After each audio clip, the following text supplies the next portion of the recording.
Welcome to Ear Biscuits, the podcast where two lifelong friends talk about life for a long time. I'm Link. And I'm Rhett. This week at the round table of dim lighting, we are on the sixth to last episode of Ear Biscuits before an indefinite break. 6 more, including this one. Yep. And this is the one that's going to suck to help you, dear listener, come to grips, like to agree that, you know what, they do need to take a break. This one's going to be intentionally bad. This one needs to be intentionally bad because I feel like for the past couple episodes, I've been trying to be bad just to make everyone more comfortable. Like, you know what? I think I'm kind of over Ear Biscuits. This is a good strategy if you need to break up with someone. Just be a dipshit for a little bit. If you can't be honest, just be a dipshit. And then they'll be honest for you. I've been trying to be such a dipshit, and it just goes full circle, and it's like free samples at the ice cream shop, you know? I'm dipping, but they keep wanting it. Okay. So that's why we put a limit on the samples. But there's no shit in our buckets, dude. That's what I'm saying. Okay. Our buckets are full of sorbet. Speak for yourself. But this is going to be the one. This one's going to suck. Okay. Well, let's see if we can do that. Suck. Sorry. Let's see if we can suck so bad. Man, based on what I know about internet content, if we suck more, it'll just work better. I'm sorry to be that guy. Cynical. I'm just sorry to be that guy. But when was the last time that you graphed quality and popularity of content on the internet? You will see that there is an inverse relationship. There's a reason why things are popular, Rhett. Popular is undeniable. Quality is very subjective. Popularity is measurable. Yeah. Quality, immeasurable. That's your opinion. Maybe you're the problem. I'm saying it's my graph. I'm just saying that according to me, what I enjoy and what everyone else enjoys, there tends to be an inverse relationship. That's all I'm saying. Your taste. And my taste, as far as I can make it, determines at least 50% of what we do. Right? At most, why don't you at just least. say 50% exactly? I'm just saying maybe a little bit less sometimes, maybe a little bit more. Yeah. Sometimes it fluctuates. So what I'm saying is that what we make is based on our tastes, and what we like is based on our tastes. Yeah. So we should just be a couple of dipshits. Yeah. If we want to be popular. Yeah. I'm agreeing with you because I think I'm trying to make this podcast suck. All right. Yeah, you're doing it. It's working. It's working. I think they're fighting. We can do that too. Well, we do that. That happens anyway. Yeah, that hasn't led to anything negative. Yeah. Let me silence my phone because boy, it is blowing up. Who's talking to me? Brandy Carlisle has a pre-sale starting today. My iPod, my things that go in my ears, my AirPods. Yeah. AirPods. They're missing. They were last seen. They've been left behind. Well, what else? Ask Kirk Cameron. That can be a good I'm thing. reading my notifications. Is this going to do it? You know what? You know what I got in the mail yesterday? Speaking of those, D's nuts. The new AirPods, the 3s. You ordered those? Well, yeah. Like, why would that scare you? What? You ordered those? What do they offer? What is it? What does them have? Well, I've got the 2s. I guess that's what I have. And they're good. They're great. battery life is not what it used to be on them. Yeah. After repeated use. But I got the new ones because I kept seeing people talk about them on the internet, and then people are demonstrating these the translation feature. It's live translation. You go to another country, people speak a different language, and it just translates it for you. In your Oh, yes. You don't know about this? I don't know saw how that, well but it's going to work. I didn't was know like, it was in AirPods. Yeah, and I was like, I just feel like I got to try this. So it has some other things like it's a switch you turn on, and then supposedly the best noise back? canceling in history. How do you like twice as good as the previous noise canceling? Oh, and how do you talk back to people? So you understand them, and then if they have AirPods, it translates it for them. You both have to. It's just like two people having an iPhone. Could you put one in their ear? No, that would confuse it.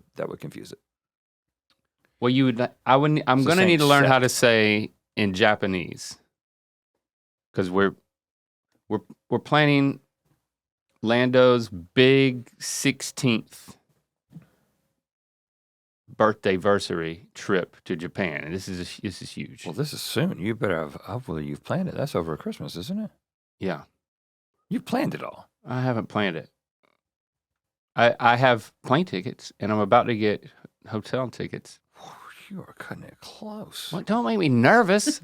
You are flying way too close to the sun. Well, I don't think it's closer to the sun than here, because it's right, depending on the time of day. Maybe you'll be okay. I mean, Japan's a big place. I mean, there's a lot. Don't make me nervous. We got this. Okay. All right. Only thing I need to learn in Japanese is, may I put my AirPod in your ear? Yep. And then everything else is taken care of. I don't know a lot about Japan, but I think that might be culturally insensitive if you were to do that. It might be an I'm asking a question. American thing. I'm not just putting it in their ear. I'm putting this in your ear. You might even get on the news. There's an American going around asking to put his earpod in people's ear. I also just don't think it'll work because it won't, it's the same translating Spanish. It's translating Japanese to English for you. It'll be doing it in their own ear. So it's not going to be helpful for them. They'll hear themselves talking, and they will hear it going into English because that's what's happening in your ears. And first of all, I don't know how well this works. That's their problem. And by the way, it's going to be translating into French because I do know a little French. Yeah, you want to make it familiar. And I want to have some challenge to it. Right. I want there to be some sort of like cultural barrier. It might as well be a French one. Another cultural barrier? Let's put a French cultural barrier between me and my Japanese. There's a man going around Japan asking if he can put his AirPod in your ear so that it can be translated into French. He's American. No, he doesn't speak French. He just took 3 years of it in Harnett County Public Schools. We're both going to be hearing French and not understanding it. So we'll be on a level playing field. Yeah, a flaying field. Live from the flaying field. Baguette. What I'm taking issue with is that if this was the college boys trip, which you and Harm are the ones who make the decisions about like the accommodations, it would have so been figured out months ago. Like if we hadn't figured out where we were staying on a college boys trip and it was literally 6 weeks before we leave, you would be flipping out. I don't understand how this happened. This is what I'm taking issue with. Well, we have a travel agent. Okay. And she says this is okay? I don't know. She hadn't said it's not okay. I mean, when we were making plans for Croatia, we were using a travel agent as well, and they said, and it'll be fine. It was like 7 months ahead of time, and they were like, "You better hurry up because all the good places are being taken." It's like, oh God. There's a lot more places. There's a lot of places, and maybe over Christmas there's not that many people there. Tourism. I'll let you know. It's going to happen. I mean, if you could go to one of those hotels where you just get in little slots. Sleeping pod type thing? Yeah. That's what Locke did recently when he went there. Forgot he went there. Yeah. He just slept in like nothing. It was nothing but a bed. It was a slot. Yeah. He and his friends. Because it's cheap. I think it was less than $100 a night or something. So you could do that, save a little. And there was probably like still a lounge area you could just sit probably, but communal. Well, there's a place you can put your stuff. When you're a shared bathroom? I think there's a little drain in every pod. No, it's not a coffin. Yeah, shared bathroom. Communal bathrooms. You can do that. That'd be a good experience for you and your family. Oh God, they're gonna love that. So we have a backup plan. It's gonna work out.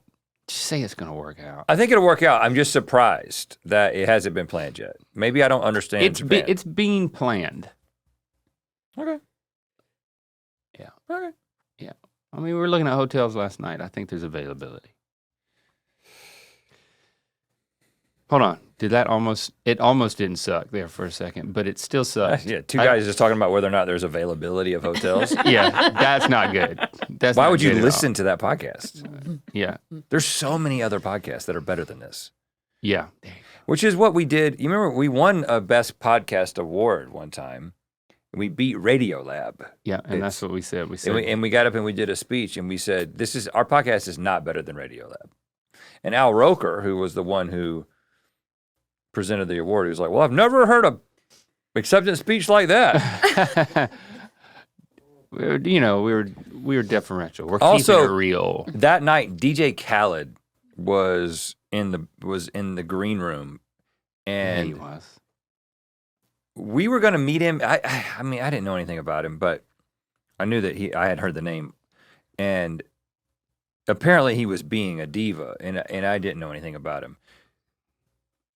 But then I was watching Sean Evans being interviewed by someone recently about something. And I don't know if this is a recent interview or if it just popped up on my feed, but they were talking about the DJ Khaled episode, which is infamous. You know, this is first season of Hot Ones, and it's where DJ Khaled bows out after the third wing. Even the first wing, he's like, man, this is spicy. And then he totally cops out of the thing, and Sean just kind of lets him have it the whole time. And because it wasn't established that, you can't go on the show. And I'm just going to say, you combine that episode of Hot Ones with my experience with DJ Khaled in the green room, which he didn't want anybody in there. I think he wanted his own green room. There was only one green room, and he wanted it to himself because he was DJ Khaled. There's other celebrities, including Al Roker, who were there. I'm not even talking about us. I'm talking about Al Roker. But then you combine that with a third data point about DJ Khaled is that he once bragged about how he doesn't do cunnilingus. He bragged about it. Oh. Yeah. I mean, first of all, if you're a man and you're bragging about not performing cunnilingus and you're not gay, I'm just saying, like, obviously if you're gay and you're like, right. But I'm just saying. It's redundant. this is not something to brag about. This is. Yeah. That alone makes me not like you. But combine that with bowing out of the third wing and then hogging the green room to yourself. That was a whole thing, the cunnilingus thing. That's a whole, I don't know, it's a whole thing, or it was at least, in certain male circles. I think it was a bragging right to, I don't know, it was very wrong-minded, I agree, but I think it was something like, I don't know, the idea behind it was I'm not going to, I don't give pleasure, I receive pleasure because I deserve it or something. Well, that's not a good look. That's even worse. No, I think that's the other reason it makes it bad is because that's always been a part of it. That I'm saying I'm judging a man for not liking it. That's what I realize that's wrong. Everybody, you do you, whatever. I'm just saying that I'm letting you know I'm being vulnerable here. If you're a heterosexual man and you don't like eating, then I judge you. Okay? I openly judge you. I think less of you, and I don't think I would want to be your friend. I'm just being completely honest. I might be wrong. I'm just being honest here because I'm trying to make this podcast suck as hard as I can. You're not wrong. This does not make the podcast suck. Yeah, just makes it. You're not. You're not wrong, and I'm saying if you dig even deeper, we skew female. Yeah, we listenership. It gets worse if you dig deeper. That's what I'm saying. Yeah. Then it becomes about like refusing to give pleasure to somebody. Yeah, that is worse. If the digger you deep, Yeah. The get it's worst. Yeah, I'm just talking about preferences here. You know, Mhm. like if you don't like pizza, I don't like you. You know what I'm saying? Like, I mean, we got to have some standards for who we let into the inner circle. Okay, so like you've got You don't like pussy, you don't like pizza. Those are your questions. You can't be my friend. Is there a third P? I mean, what are the three things to be friends with Rhett? To be friends with you? Pandas. Hey, how could you not like pandas? Like if you legitimately, if you don't like pussy, pizza, and pandas, you can't be my friend. Unless you're gay. Unless you're gay. And then you have an exemption. Right, but you still gotta like pizza and pandas. And you have to like them more. Okay. You gotta make up for it. Yeah. You gotta make up for it if you're gay. What is there another P that you could, if gay, there's a fourth P? I mean, I guess pickles, that kind of works. Pins. Oh, shit. I mean, if you're gay, yeah, I got it. You have to like, well, hold on, then Or this penis. is weird. They're penis? Not penis. Well, if you're gay. that's redundant. And Rhett doesn't care if a gay man likes penis. Right, because I just know that's the case. Rhett, I mean, you could be, I don't know, I'm sure there's gay men that don't like penis. There's every type of person. All kinds of pieces. And that's not my point. That's not my point, but it could be. Right. And you don't have to like everybody. That's what I'm saying. I'm not saying you're a bad person if you don't like pizza. I'm just saying you can't be my friend. Everybody can't be my friend. No, right? You know what I'm saying? You're just not enough. So what is the P for gay people? Pins? Pins. So hold on. In order for you to accept a gay friend, they have to like pins now. This is a weird byproduct. I mean, you gotta not of this exercise. You can't not like them. You can't just have a distaste for them. But it seems like you're holding gay men to a higher standard to be your friend, is all I'm saying. I think it needs to be, pickles is probably good. Pickles they're too polarizing. Yeah, but you can't be friends with all gay people. But I need more gay people in my life. I don't want to have a pickle exception. But there's a lot more people that like pickles than pins. So at least we're headed in the right direction. Like we currently don't have a gay couple that comes to game night. You know, when we do like a game night. Like I don't know what mistakes we have made that has happened. I mean, it's a pretty small crowd. But like what happened there? What did happen there? I think your relationship drifted with the gay friend that did come because maybe he didn't like pins enough. Well, that's complicated. Yeah, you brought it up though. That's complicated. It has nothing to do with him. It was other factors, you know. Yeah, it had nothing to do with him. And it wasn't a couple. It was just I'm talking about a couple. I like to deal with people in pairs. All right, I'll be on the lookout. I think on my walk, I know a couple of gay couples on my dog walk. Okay.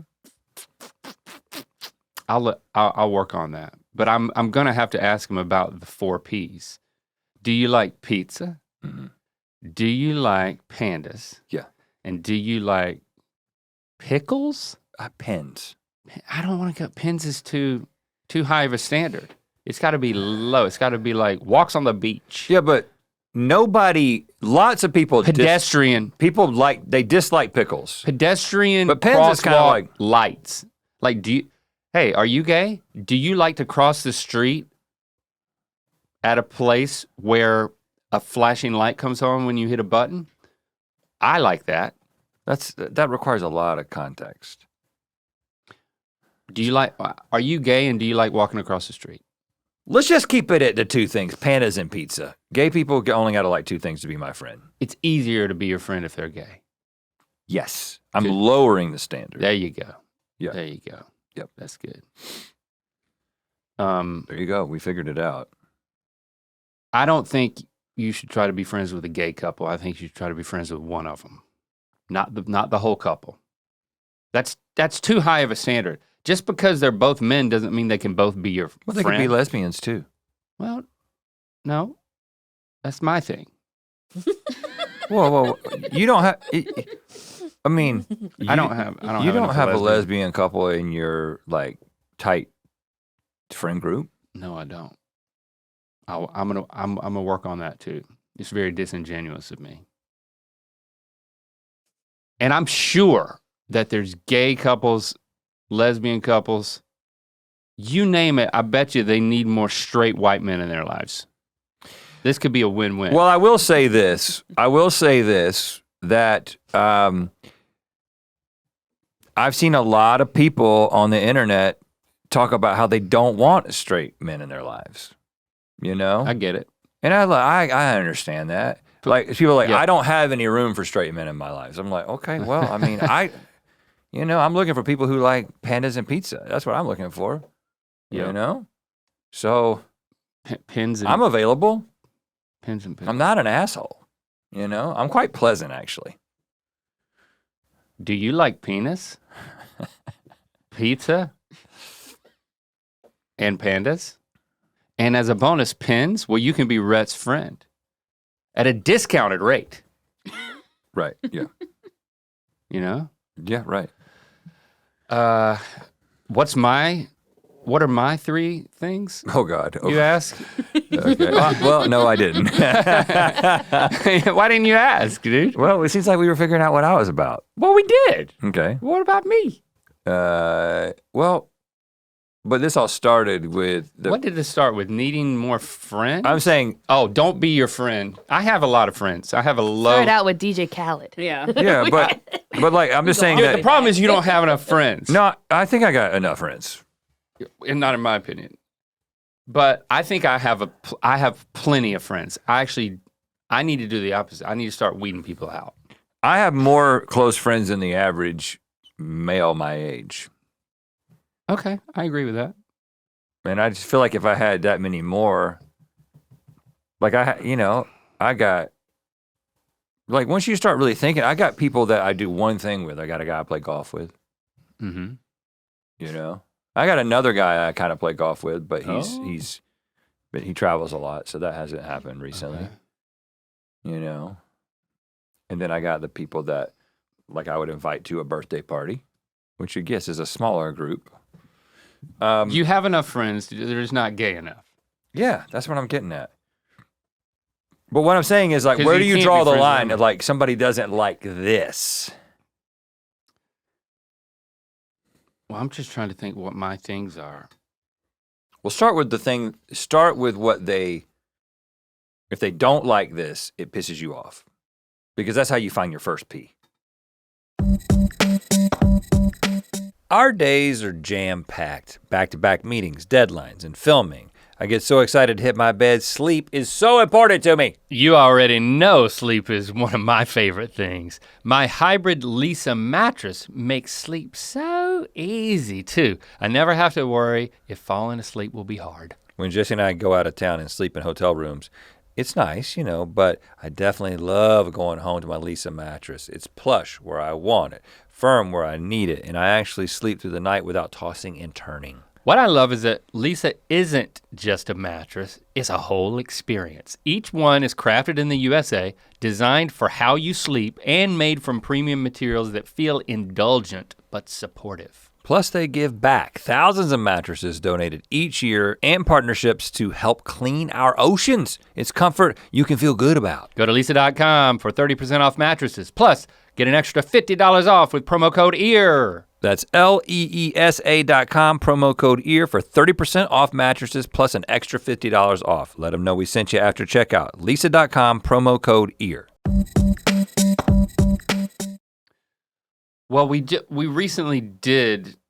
of did this for me, now that I'm realizing it. We did a version of this. We have a Good Mythical Morning episode. I don't think it's out yet. It could be out. Where we did a dating show format, and I tried to find a new, Oh, yes. not a new best friend, a backup best friend, hosted by you. So it was very gracious that you were trying to help me find another friend. I don't want to give away which friend I chose. I want you to watch the episode. But Have you been in touch with this person? I don't know if they cut this, but the realest question that I asked, not yet, of the panelist behind the curtain that I couldn't see. And they may have cut it because it might have gotten a little too real. I wanted to know if they had any young kids in the house. I just am not at a point in my life when I need to be friends with people with young kids. I just can't. I can't. We're not we're at different places in life. I can't be friends with somebody with young kids. It's too hard for you. Yeah, I recently, Jesse and I went out to dinner with a couple of friends that are mutual friends of ours, and they have kids that are a little bit younger than ours, but they are now old enough to be at home alone. Yeah, the youngest might be what, 13, 12? Yeah. And they said two things. And I never understood that we had this influence on them. They're talking about me and Jesse and you and Christy. And they were saying that we learned from you guys that we can leave our kids at home. Uh-huh. Because I do think that there is something with this generation of parents that are helicopter parents and overprotective that they think that, like, I can't leave. Like, if you've got two kids, one of them is 16 and one of them is 11. Yeah. You can leave them alone. You can, I mean, there's a law for this. Let me just be honest.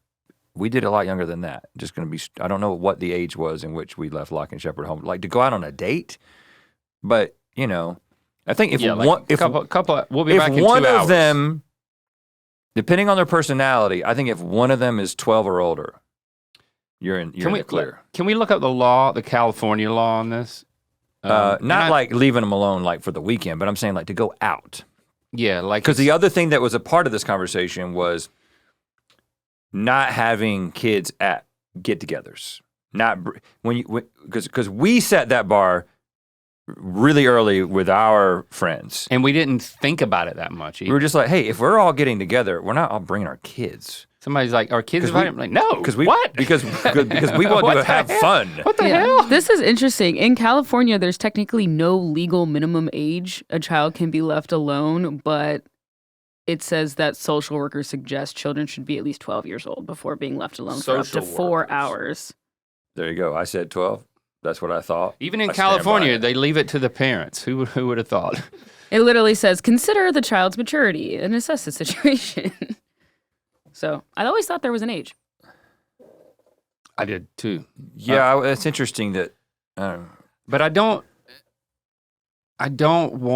just don't want to be friends with your little kid.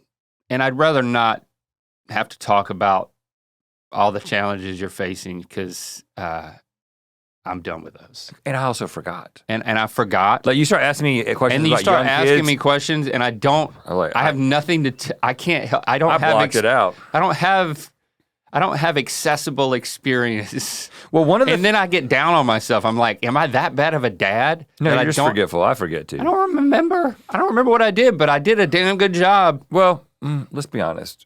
We did a lot Christy less than our wives. and Jesse did awesome jobs. They did a lot more and we should remember more of it. That's the other reason we don't remember any of it, because we were. That was when our kids were really little was when we were working harder than we ever have worked. I was telling a guy, we got coffee with a guy yesterday, and he's our age, but he's got a kid who's like 7 or 8. Mm-hmm. And I was like, dude, you get to be such a better dad. Because he seemed self-conscious. Like, once we told him how old our kids were, this is a conversation we have a lot with acquaintances in L.A., where it's like, you got kids? It's like, yeah, I got 3. One's out of college, one's in college, and one's, in sophomore in high school. And Rhett has kids too? Yeah, they're right in between my 3 kids. It's like, what the? And then you come back from the bathroom, and we've had the conversation. You're like, oh, yeah, no, he's feeling, you could tell this guy felt dejected, right? He's like, man, I just have this 7-year-old I'm trying to deal with. And I'm like, dude, listen, here's the silver lining. You have the capacity to be such a better dad to your 7-year-old than I was to mine. I was trying to make him feel better, but I do believe it. I was like, you have more time on your hands because you're successful. I assumed he was successful. I mean, he was meeting us for coffee, you know. I mean, who's got time to meet us? He's about to be. No, what I mean is, who's got time to meet us for coffee if they're trying to grind and make something happen? We didn't have time for that. Okay, that's true. So I was like, you're successful. You have extra time on your hands. You can be such a better dad. You're mature. You've got more life experience. You have perspective on how beautiful it is to usher a child through their younger years of life. I had none of that. And what I did have, I don't remember, but it was great. You had more than that, but I do. But also, I was just trying to make him feel when we good. were younger. But I'm not going to be his friend because it's like, am I going to invite him? Well, I got a 7-year-old. Can he come? No, your 7-year-old can't come. We knew less about. I would say, I definitely knew a lot less about myself and my challenges, and was much less in touch with like my emotions or whatever. And so, when they were younger, I definitely wasn't as emotionally mature as I am now. I've hopefully still got, a long ways to go in that regard. But the thing, and we were working harder. I feel like I'm working as hard as I can as a 48-year-old man. But I do think that we pulled all-nighters back in the late 20s, early 30s. Right. Like that was still kind of a regular thing. And also, we didn't have help. We had like one person at a time. So we were doing a lot of the minutia. Mm-hmm. So I do think there was a little bit less left in the tank. Sure. For kids. But he was talking about in his early days, he would be working on some project in Arkansas and have to be in Arkansas for 2 months. Right. We never did that. The longest we were ever away from our families was 2 weeks. I think that was the maximum limit that we put on it. Yeah. Was like There might have been a 3 that week. wasn't regular. That was maybe once a year. Right. Kind of thing. So, to make you feel better vicariously, because I think your kids would probably say the same thing. I was having a conversation with Shepard the other night, and we were talking. I was asking him some questions to see how he might be prepared for a series of circumstances that he might find himself in. Let's just say, like we were just having a conversation about if you find yourself in this situation, what would you do? It was just one of those like talking to your 17-year-old kid to see how their brain is working, right. see if it's online yet. Like if you put your head through 2 slats in a staircase railing system, and you can't reach your phone, and then you can't get your head out, but right. you can't reach your phone, stuff like that. What are you going to do? That was the exact scenario that we were talking about. How do you know? And when I asked the him only this, person that can help you is a drug dealer. And I asked him this question, and he said he was laughing. He laughed at me, and then he said, "Dad, you did a lot better job raising me than you think you did." Oh, really? That's so sweet. Because he's like, I got this. I'm fully cooked. Is that what he's saying? But in a good way, not what the he way was we're basically saying is the questions that you are asking me indicate that you do not trust me or trust my discernment in this particular scenario that you have given me here in the kitchen as we stand late at night. Okay. And he's laughing at it because he's like, I know what I would do in that situation. And the fact that you don't know that I know what I would do indicates that you don't understand how good of a job you did raising me. And I was like, wow. He turned that back on you masterfully. That was pretty good. He said, get off my back He could in the most complimentary way possible. He could just be totally playing me. It's brilliant. You taught him well. Like the level of manipulation that you didn't even know you were experiencing, right. you taught him well. Right. That is great, though. But I said that to encourage you. Okay. Because I feel like your kids would say the same. So I need to try the same thing. I need to insult them with hypotheticals. It's and like see if they come out and say, "You prepared me so well for everything." Well, no, it's just like when we were getting ready we were sending Lincoln off. It was his senior year graduation party, and we were all sitting in the room. He's getting ready to go off to college, and everyone is giving him advice. It's just like it's a very sweet tradition that we have amongst our closest friends. We do we do invite our kids over for things, but occasionally. Only when they're like 18 and ready to go to college. Yeah, when they're adults, and everyone gives them a piece of advice, and Mike always goes last because it's always the best. Yeah, but everyone did this, and I am no. I personally, I feel like I'm bottom rung. This is like one of my, you give me time to go prepare for something, I'll bring you something. But you say something of encouragement to this child, it'll be like, I don't, that part of my brain is a black hole. And it has not developed no matter how hard I've tried. But we were all giving advice to Lincoln. and then the expectation is at the end of this, the child, Lincoln, will say something. And he just said, he's like kind of dug deep and he was just like, I just want y'all to know that I'm not an idiot.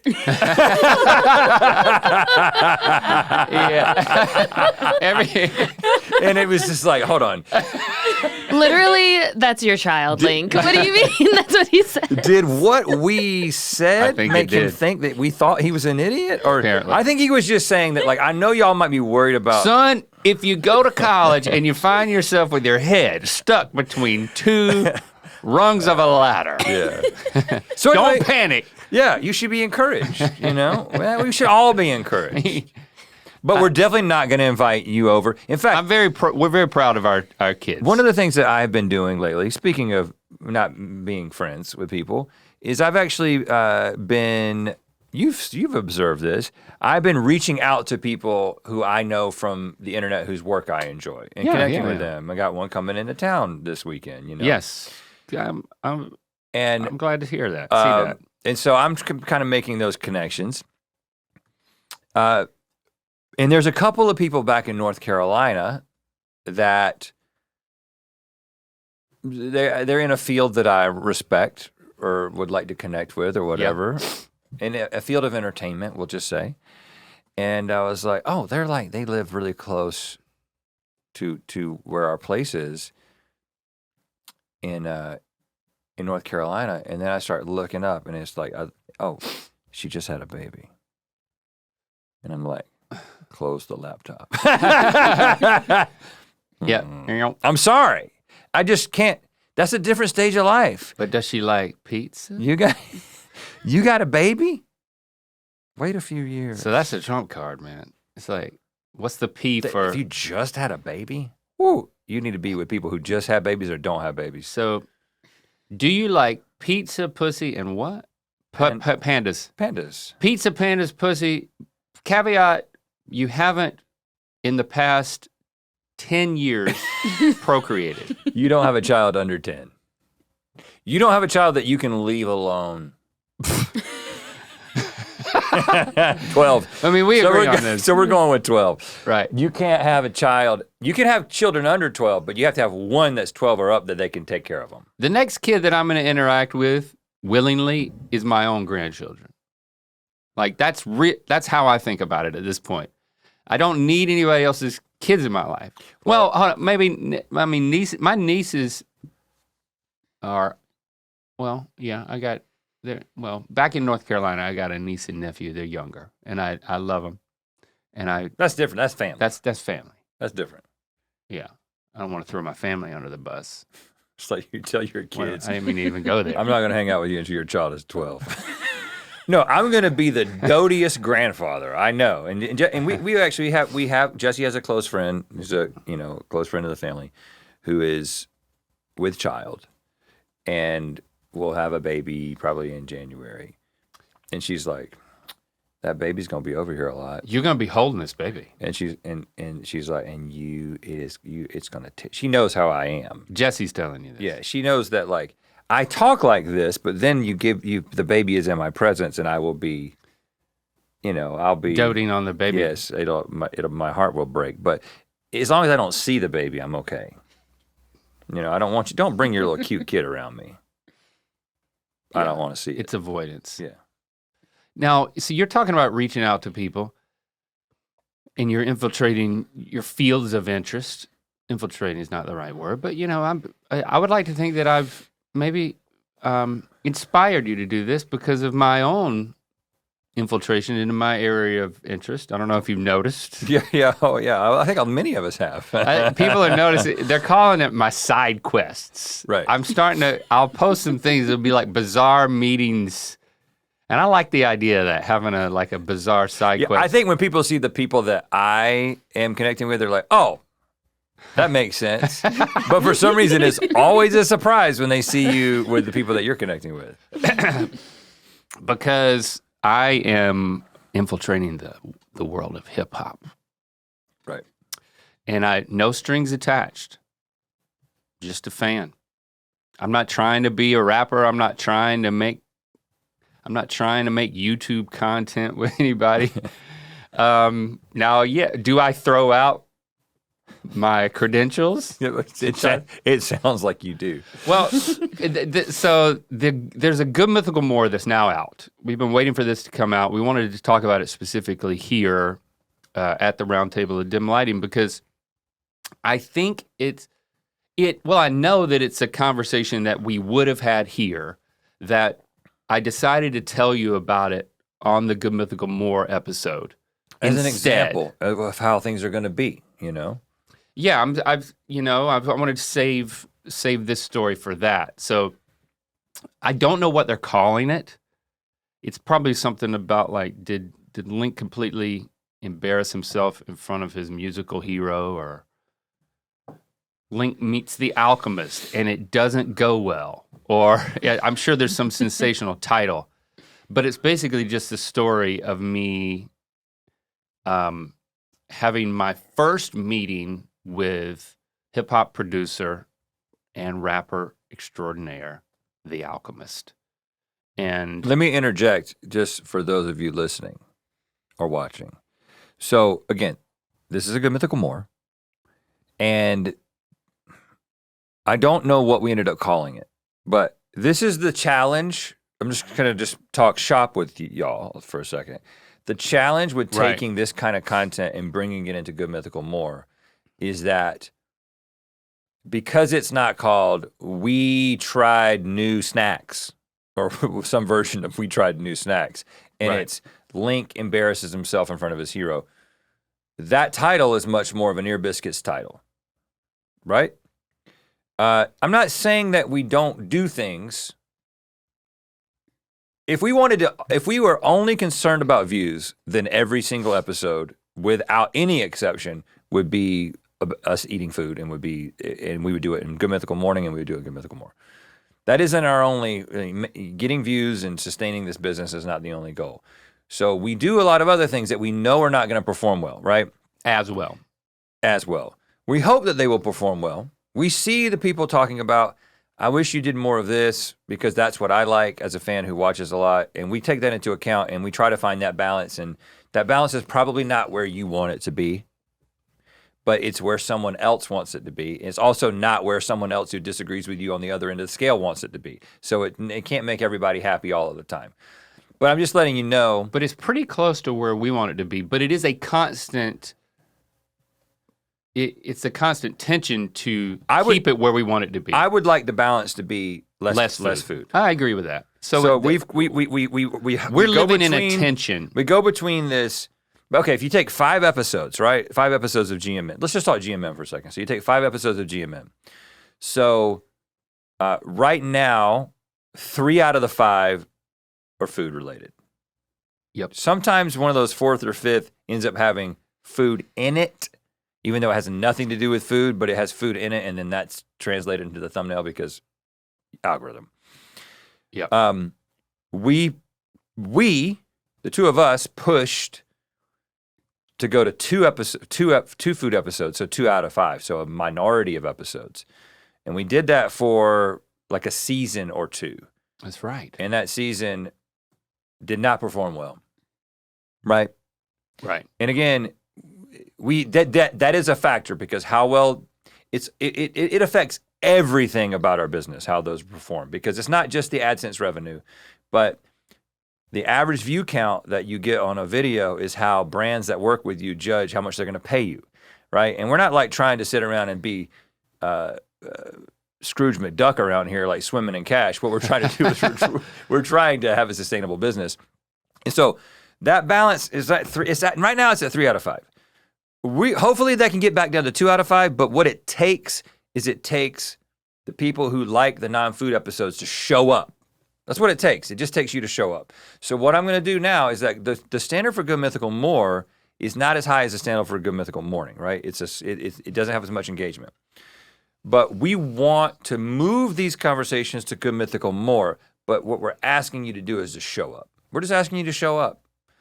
It's like you see one of those episodes that's not food related, and you're like, oh, Link's about to tell a story that would have been on Air Biscuits. Watch it, click on it, share it, comment, like it, do the things that cause it, juice it a little bit. Juice it, baby. I think I'm so glad that you're talking about this because that's what we want to do. I do think that like getting a level of cooperation from Mythical Beasts is helpful and for them to understand how we think about this.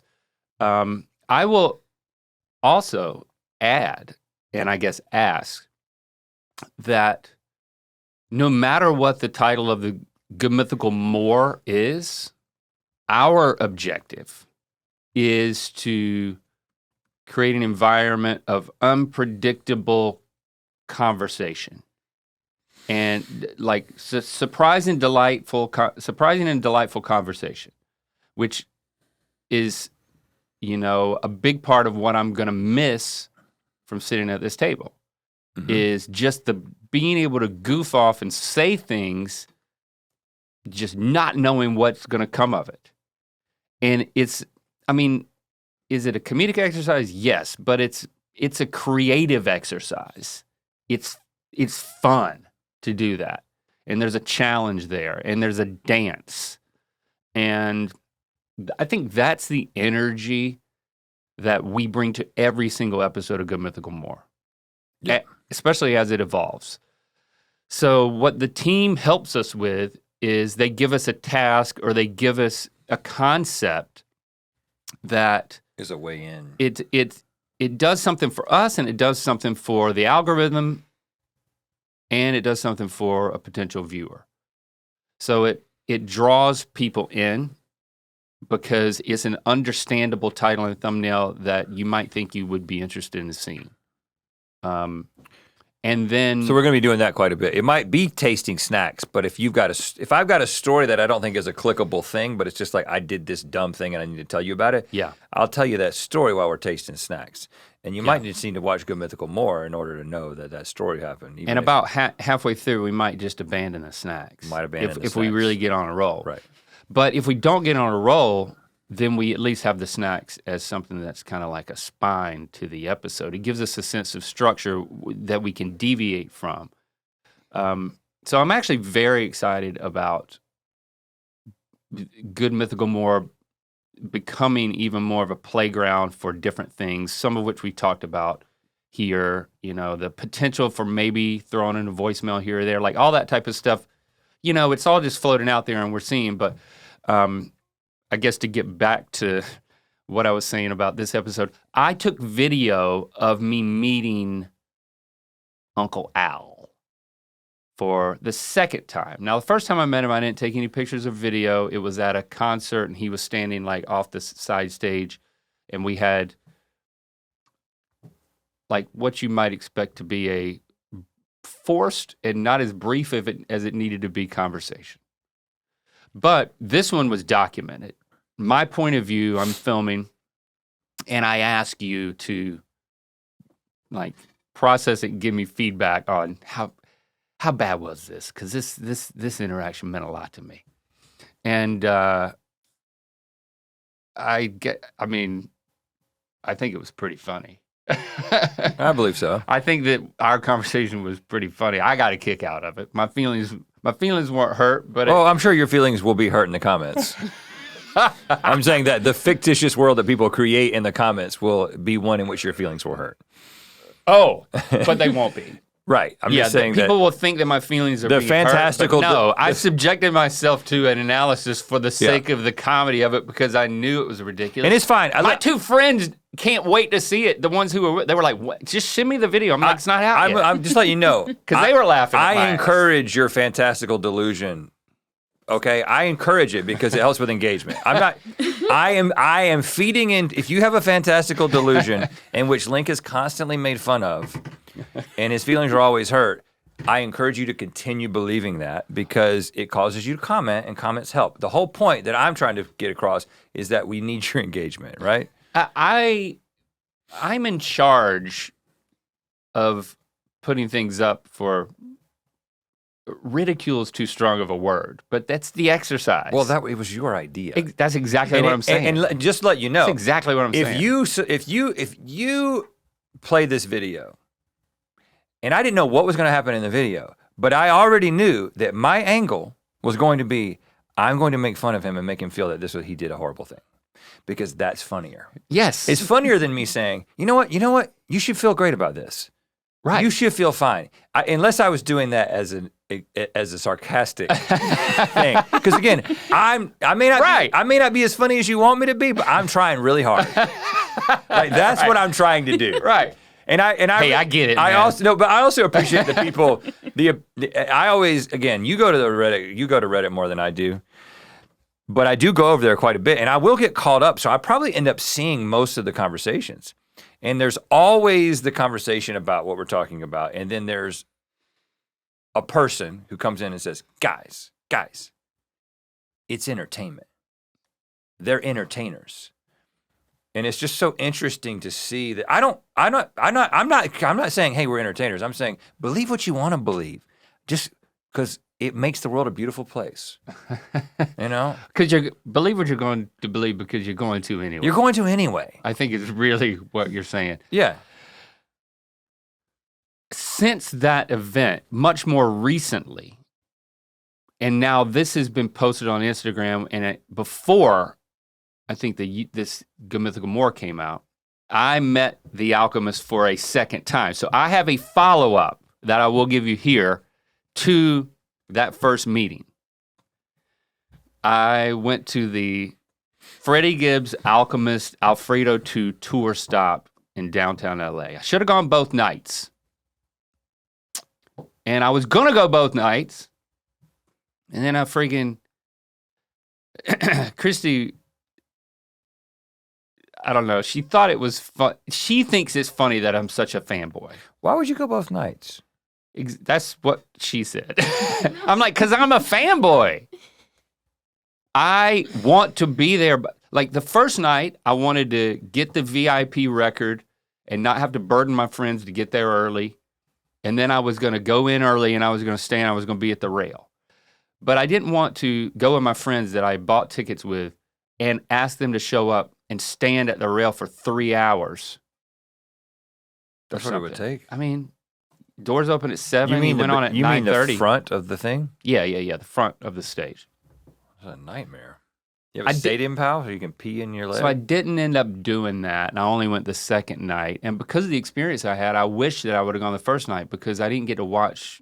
I was distracted from the show, kind of. I didn't have any connections, okay? So I just showed up and to watch the show, and we were in the middle of the crowd. It's like there's no seats. It's all standing, unless you're in the balcony. So I was down there, and we were like right in the middle, having a great time. Except when Freddie finally came out, there were these two guys, and they started yelling, "Sell us some crack, Freddie! Sell us some crack!" I was like, "What?" Is that he has a reputation for being a crack dealer? Yes. Okay, that's part of it. In a past life? In a past life, yeah. I don't think he's in the game anymore. He's one of the best rappers on the planet. He need not sell crack. Right. But you could do it for fun. But he did say, God made me sell crack so I'd have something to rap about. That's a famous line of his. Wow. Well, you know what? Which is depending on your view of the sovereignty of God, that's true. Exactly. See, you might get into this too. You might get into some Freddie. Yeah. See, there's an existentiality to it. Is God allowing something? God making something happen? What's the difference if He's in charge of everything? See, and is God the author of sin? If I meet Freddie again, I'll ask him. I'll say, my friend's got a question for you. So I didn't realize it, but when I engaged with the "sell us crack, Freddie" guys, there was a larger contingent of people with them. And I was just being friendly. I smiled, I said something, I was like, I don't remember what I said. It seems like a key point to the story. And then, but it was affable. I wasn't reprimanding the guy. I was like, and I didn't say anything about crack. I was just like, we're here together. This is after they said, sell us some crack? But maybe I gave him a look like, what the hell, dude? Maybe I did give him a look. And then there was a woman there who then pushed me. And I said, I'm sorry, excuse me. And I just thought I was in her space or something. But I wasn't touching her before she pushed Give me what was the push like? It was with the elbow, and she was looking forward, and it was just like, get away. But I can't come to find out, I think she was with that whole group, because then my friend I turned around, and my friend was talking to the guy. And then I'm back into the show, and then I turn around, my friend's still talking to the guy. And then I'm like, I turn around a third time. And it wasn't like a triple take. This was like over the course of like maybe 2 songs. And I'm like, that dude's still talking to my guy. I gotta get my guy back. And I was like, hey man, let's enjoy the show. And then I took my friend and I was like, what's going on? Why you keep talking to him? He's just like, he basically said, I'm diffusing a situation between you and these people. And I'm like, what? Yeah. He was like, but he's like, everything's okay. And I was like, all right. And then a few minutes later, he was like, let's go get a drink. And my friend was. So the 3 of us, we started walking out of the crowd. And I knew enough of the people. I talked to other people around me too. I'd made friends with people. I'd made connections. We were having a good time except for that group. And so then when we leave, kind of hastily, he's like, yeah, let's just, you know what, maybe we'll find another place. So I think it was... Standing room only? It was yeah, you can just move somewhere else. And as we were walking out, somebody comes up to me and they're like, we've been looking for you. I'm like, what? I was like, well, you found me. He's like, it turns out he was a photographer for the tour. And he said, I want you to come back to meet so-and-so. And I didn't hear who he said. And I was like, and he like showed me something on his phone and I didn't see it. Didn't see what he's saying. But all I knew was I was like, yes, going backstage, I'm gonna meet somebody. And he's like, hold on, I'll come back for you. So then we hung out in the back through another song. Are you gonna go back to the first situation? Yeah. With the guys? No. So you don't know what happened there? Yeah. It was, It might be good for you to figure out what happened. yeah, I got to talk to my buddy. Yeah, ask him. I got to follow up with him. What did I say to this guy? Because how was I misinterpreted? Right, yeah. I think that I think for your own benefit, that would be good to know. Okay, Oh. yes, I will let you know. Yeah. Well, don't get mad at me. I'm just not saying, it wasn't my fault. These guys were shady contingent and they don't like it when you somebody looks at you wrong. I bet you that's what happened. Okay. And I would have gotten the story, but the adventure just continued. He was like, wait here, I'm gonna take you backstage. And then he comes back and he's like, yeah, let's so we start walking to the side stage. The concert's still going on. I'm watching the concert while I'm getting like pulled to the side. And then he's like, yeah, just come back, it'll only be a minute. I was like, well, I'm not going back without my guys. And he's like, and he puts the thing on my wrist and I'm like, well, I'm not going back without my guys. And he was like, well, I was like, okay, hold on. I'm like, well, listen, just come and get me when the show's over because I'm missing the show. And I didn't come last night like I wanted to. But I would have gone alone, and then who the hell knows what would have happened. True. So that's a good lesson to learn. And so I watched the whole show, and then he comes back and can take me and my buddies back, and we go to the back stage. And first guy I meet was, I think, Anderson .Paak, because he brought out Anderson .Paak for the last song, which it should be Grammy nominated. It's called Ensalada. I played it for you. Salad. Ensalada is a salad. It also sounds like it's a lotta, which is a lot of something. Okay. All right. And so very good song. surprise for him to come out at the end. He was dressed like Chucky from Child's Play for Halloween. So he's walking out, and then I talked to him. And I didn't talk to him that long, but I didn't say anything to offend him. He was happy. Good. He gave me a hug. Did you talk to him about how he was almost on the show? No, I'd forgotten that. He probably wouldn't have known. I just told him that I was a fan and how popular I was and he needed to be my friend. Now, I didn't say that, but that's kind of the subtext, you know? It's like, maybe you know me. Okay, you don't.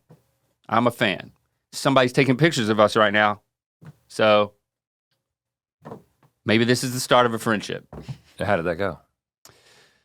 How receptive was he to that? I didn't say any of this, Rhett. Well, you think I'm crazy? I'm not going to say any of this out loud. Well, I've been there sometimes. Yeah. I mean, you've said a version of that. Yeah. I mean, if you look at the video of me meeting the Alchemist, that's kind of, the evidence is there that I did say something. You do lead with, because people, I have the most, maybe the most. I don't say that. Or I have one of the most. I say I have a YouTube show. It's popular. I might say that. Yeah, okay. Popular YouTube show. I'm still workshopping it. But the point is, listen, let's be real. You're backstage, you're meeting somebody who's famous. What's the first thing they're doing? They're not thinking about, if they're thinking about me, the only thing they're thinking is, who the hell are you? Right, but do they if say, they don't ever know? Hey, I'm a popular musician? Do they? But because I'm going up to them. I'm going up to them. Okay. You know? And I mean, someone is taking our photos. Right. I'm just saying. Someone's taking photos as it's happening. I actually didn't know that was happening until afterward. The photographer sends me all the photos. That's what I put on Instagram. Right. And if you'll notice, all of the photos are candids. Okay. Because I didn't know he was taking the pictures at the time. Everything he captured was a real interaction. Oh. Even Lando. Even the laughing? Even the laughing. Oh. See? Okay. Because a lot of times the laughing won't be candid. Right. I've been known, if I know somebody and I see that they're taking a picture at a party, we'll pull that trick. It's like, let's do the Jay-Z thing where you do the fake laugh and people are going to think we're having the best time ever. We did that with Maddie Matheson. And it works great. And it's a Jay-Z thing to do. So it can't be wrong. He also sold crack in Jay-Z? a previous life. Yes. Okay. All right. Absolutely. Okay. I don't know the lore.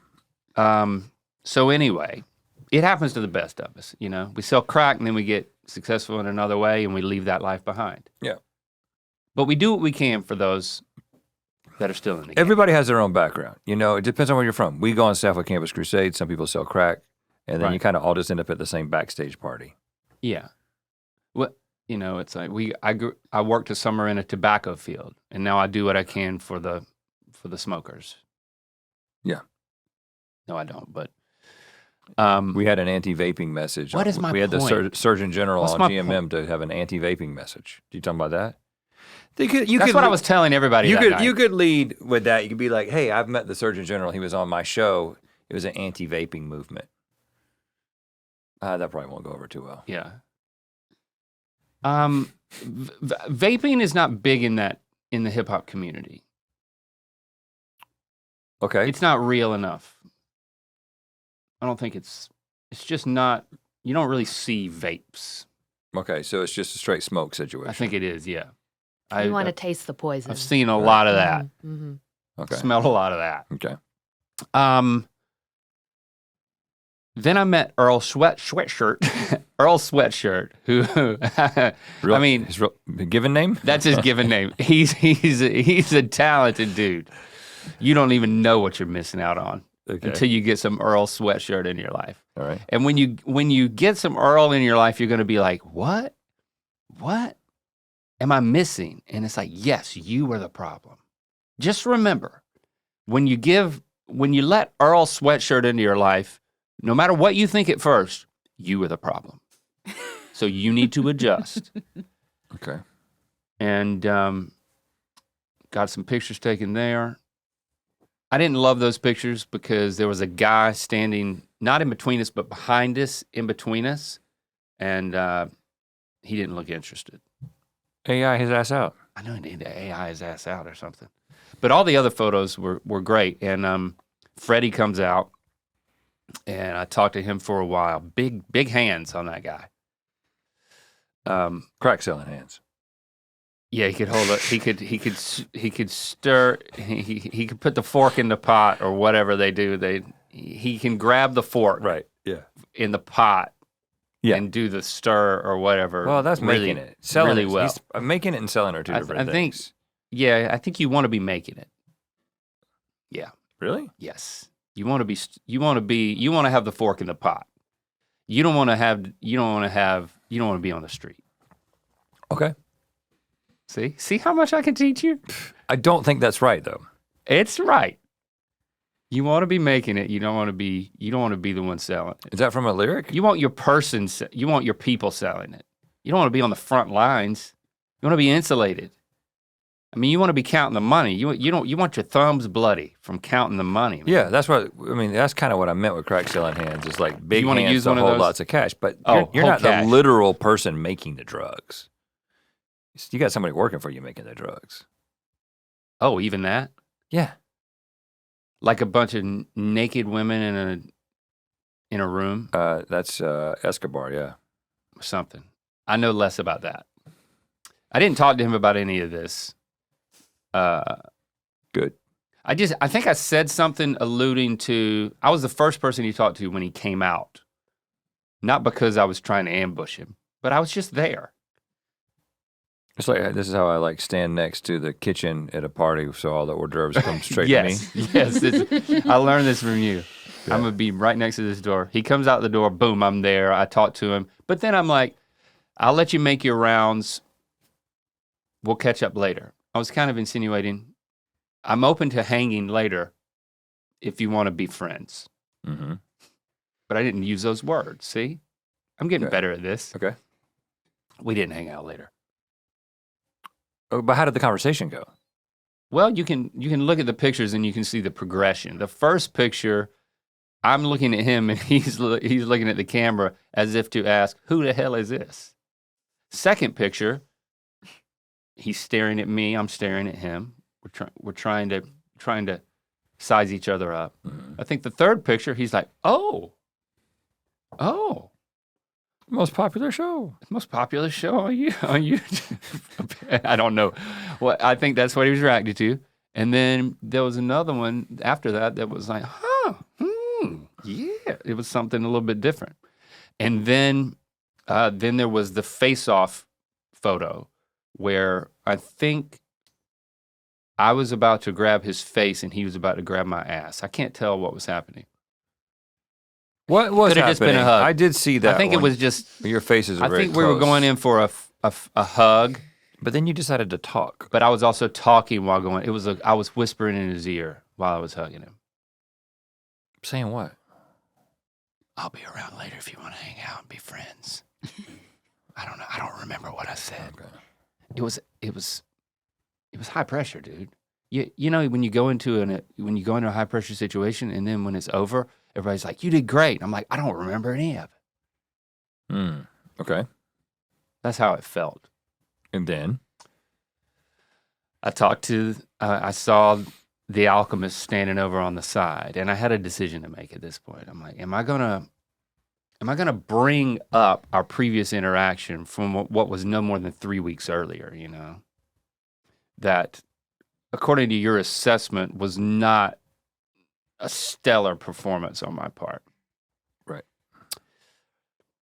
So I decided when I went up to him, I wasn't going to lead with that. I was like, clean slate. I'm just going to start over. And so I just talked to him. I said, it was a great show. Happy belated birthday. They said that from stage. I wasn't stalking him. But I did know it was his birthday already. But I had cover of that being said from stage. He's from here. I'm like, talking about like great hometown show. And then he's like, I remember you. And I'm like, that wasn't me. This is me. Mm-hmm. This is me. Okay. How did that go over? And then I laughed, ha ha ha, and he laughed, ha ha ha, and they were taking the pictures. And I have this memory of us having the best exchange ever, and I think more to come, you know?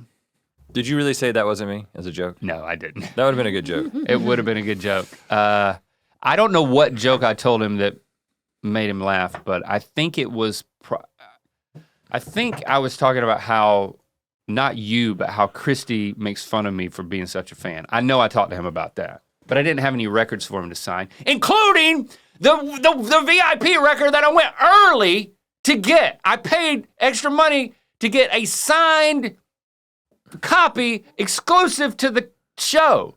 And when we moved out of the crowd where the shady folks were, I had propped up my bag with my record on the column, on the shelf, next to my Topo Chico and my beer. And when I left, I had the Topo Chico, but I didn't have my record. I lost my record. A few questions, okay? You are going to a concert, and you're setting your drink down somewhere? This is do you understand how the world works? You think someone's gonna roofie me? Yes. Yes. What? And then what? Sex me? Do Whatever whatever. they like. Take me backstage? The world is their oyster at that point. Yeah. Hold on. I got my two friends with me. Hold on. There are people who, as a policy, are looking for a drink like that. They don't even care. Not as a not to target Just to you. fuck with people? Yes. Rob you. Yeah. I mean, to be fair, they already did rob you because you left your. Yes, somebody. Yeah. Because I went back for it and it was gone. Yeah, they roofied the drink, both of them, by the way, and then they wait. No, the lid was on the Topo Chico. Okay, the beer, and then they wait and see who drinks it, and they're like, okay, well, I'm gonna go up to this guy. That's what people. Yes, like I'm not saying it's a guarantee that it's gonna happen, but you just, as a general rule, you don't leave a drink out at a concert. I don't want to get you. Or a party. I don't want to get you upset here. That doesn't have all your I was friends there. standing next to a column and there was a little shelf and I put the record, the tote bag with the record in it there, and then I put my beer here and I could reach out and keep grabbing the beer. And the Topo Chico. Okay. All right, but all right, point taken. And doesn't the record, you have a bag for that stuff? I didn't bring my own bag. I'm glad because I would have left that too, I guess. No, you probably would have kept it on. But it was I should have. I didn't know if they would let me bring a big ass record bag into the venue. But I think they would have. Next time, that's what I'm going to do. And if I would have had that record, I could have got. How much did that record cost? Or was it just an extra ticket, part of the ticket? I think I paid $170 for it was a exclusive record signed by Freddie Gibbs, and which would then sell for about that much. I'm not going to resell it, but if you were you're to, definitely going to resell it. Whoever stole it from me is going to resell it for, it could be $150. And then there was a notepad that had a spiral bound notebook that had handwritten lyrics in it, but the notepad was full of all the lyrics from the show. So I'm like, this is printed, but he hand wrote the lyrics and they printed it in a spiral bound notebook, which is really cool. That got stolen too? Yeah. Wow. I woke up. When did you realize this happened? After I met Freddie and then I was hanging out backstage, I remember, and I was like, and I went out there to get it and they were cleaning up and. Your friends might need, I feel like I might need to give your friends a little they are worthless. A pointer session to the one guy know what it's like to hang out with you. I mean, I know that they've been friends with you for a while, but like, yeah, I mean, as soon as you set your record down, I'll be like, don't do that. You're gonna forget it. That's what I mean. That's what I would have told you. I know. That's why I don't take you to these things because I'm too much of a burden on you. They're a good example to you. They're just like, hey, dude, that's your problem. Yeah. But he did help talk. He made sure I didn't get my nose broken. So when it mattered, he stepped up. Okay. One of my friends, my other friend. The bigger one. They were kind of upset about the record because when we were at the previous event, I was with them too. When I met the Alchemist for the Good Mythical More thing. And I bought records from him. And then I had to carry them around the rest of the day until he did his show. So there were many times when I would ask them to hold the records for me, and their patience wore thin with holding my records for me. Well, yeah. Yeah. So I don't think they were in the mood to make sure I didn't lose this record. But Freddie and I are going to be friends. Okay. Al and I are going to be friends. I'll just ask them to give me a record once we're like buddies. I'll tell them this story. Yeah. You might have to tell them because I don't know if they're going to listen to this. They're not. Because this podcast sucked. It's I mean, we didn't even get to a question. You know what? If you want to, if you want our, we made a clue game with Hasbro. This is an official clue game that is mythical themed, and it's really cool. It's one of the coolest things that we've ever made, and only way you can get it. No, you can't. You can't buy it. You have to be a 3rd degree quarterly or annual member of the Mythical Society to get it. Now, speaking of that, while we're talking about things, that is another thing that you may have started to notice in terms of, earlier you were talking about conversations where anything can happen. Yeah. You may have noticed over on the Mythical Society that there is more and more of that kind of thing. As a perfect example of this, right after Good Mythical Evening, I was very hungry and suggested to Link that we stop by McDonald's for a late night snack. And then we did so. And then I was game for that. And Link was still pretty tipsy at that point. And we set up a phone just on the dash, and we just filmed like a 20-minute conversation where Link is still very drunk, and he's still wanting to talk about how things went. And it was just a completely impromptu conversation. More that stuff is happening on the society, and more of it is coming. And so again, I know that that's something you have to pay for, but I believe that conversation was 1st degree, right? That was, I think so. I'm not 100% sure. I think so, yeah. I don't know exactly what everybody gets at different tiers, but just letting you know that while that's not necessary, but if you are a society member or if you've got,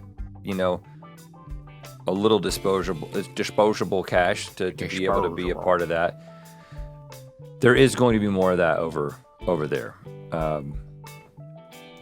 Again, we're trying to continue to have these types of conversations in other places because we know we are taking this away, but that's another place where it can show up. MythicalSociety.com. Yep. I don't think I was roofied. I had a conversation with 2 friends recently who believe they were both roofied at the same time. It still happens. In like a bar situation, and then in order to steal from them. They don't know if they were accidental targets or whatever, because there was a bunch of people there, and there was like something else going on. And you start to black out? Like you don't you just basically fall asleep. Okay. Right. Yeah, keep your drinks close. That's good. That's a good lesson. Yeah, don't put your drink. Keep your records close. Don't put your drink on a stand or a shelf at a concert. Just keep it in your hand.